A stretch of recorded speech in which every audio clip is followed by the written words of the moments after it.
মই নথকাৰ অনুভৱ যিদিনা হ'ব তোমাৰ, সিদিনা অশ্ৰু নিগৰিবনে কোৱা।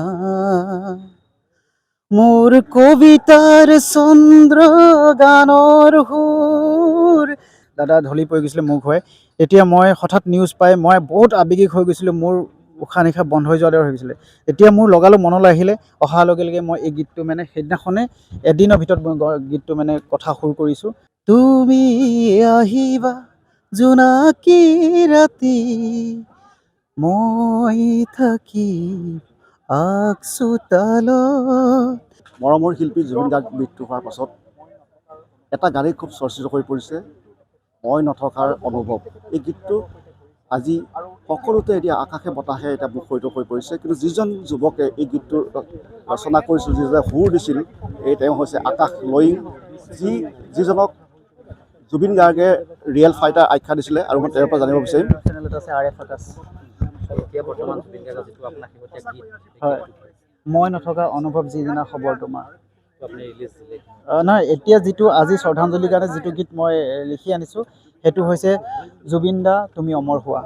এই গীতটো আচলতে যিটো মই নথকাৰ যিটো অনুভৱ, এই গীতটো কেনেদৰে সৃষ্টি হৈছিলে, মানে কি কাৰণত সৃষ্টি হ'ল? এই সৃষ্টি হোৱাৰ কাৰণ দাদা এবাৰ মই মানে আপোনালোকৰ নিজৰ মাধ্যমতে দেখিছিলোঁ, দাদা ঢলি পৰি গৈছিলে। মানে মুৰ্গী বেমাৰ হৈছে বুলি মই পিছত গম পাইছিলোঁ। দাদা ঢলি পৰি গৈছিলে মুখ হৈ। এতিয়া মই হঠাৎ নিউজ পাই মই বহুত আৱেগিক হৈ গৈছিলোঁ, মোৰ উশাহ নিশাহ বন্ধ হৈ যোৱাৰ দৰে হৈ গৈছিলে।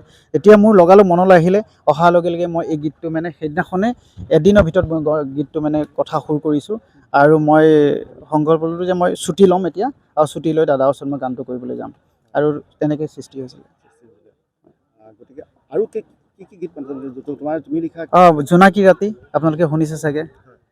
তুমি আহিবা জোনাকী ৰাতি, মই থাকিম আগচোতালত, শেৱালি জোপাৰ তলত।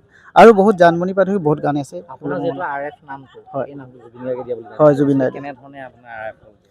এইটো মই যেতিয়া দাদাই মোৰ নিজৰ ভৰিৰ ওপৰত থিয় হৈ কিনে হ'বৰ কাৰণে মোক কথাটো বুজাই দিছিলে যে প্ৰথমতে নিজেই সবল হ'বা, তাৰপিছত দেশখনক সবল কৰিব পাৰিবা। এতিয়া মই সেই কথাটো অনুভৱ কৰি কিনে যেতিয়া মই ছাকচেছ হৈছিলোঁ, সংস্থাপনটো পালোঁ, ডিফেন্সত চাকৰি পালোঁ, তেতিয়া দাদাৰ ওচৰত গৈছিলোঁ। আৰু দাদাই মোক তেতিয়া সুধিছিলে তই এতিয়া কি কৰিছ? তেতিয়া মই দাদাক ক'লোঁ যে মই দাদা